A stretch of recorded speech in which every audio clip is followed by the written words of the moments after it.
नवीन घडामोडी पाहण्यासाठी आपल्या बारामती झटका या यूट्यूब चॅनलला सबस्क्राईब करा व बेल आयकॉन दाबा, म्हणजे ताज्या घडामोडी आपणापर्यंत पोहोचतील। आज ग्रामविकास मंत्री व पंचायत राज मंत्री नामदार जयकुमार गोरे यांनी मंत्रालयातील मुख्य प्रवेशद्वाराजवळील महापुरुषांच्या प्रतिमेला अभिवादन करून राज्याच्या ग्रामविकास आणि पंचायत राज मंत्री पदाचा पदभार घेतला।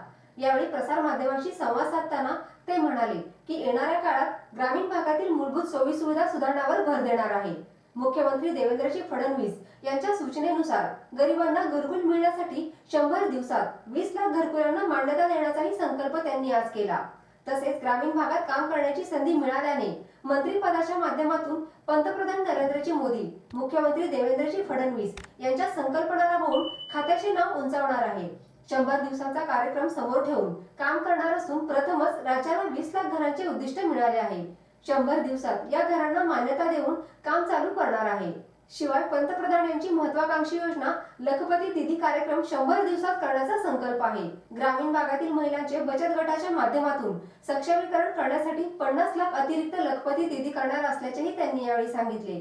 यावेळी माजी खासदार रणजितसिंह नाईक निंबाळकर, आमदार राहुल दादा कुल, आमदार सचिन कांबळे पाटील, भाजपचे सातारा जिल्हाध्यक्ष धैर्यशील दादा कदम, अरुण गोरे यांच्यासह अधिकारी उपस्थित होते।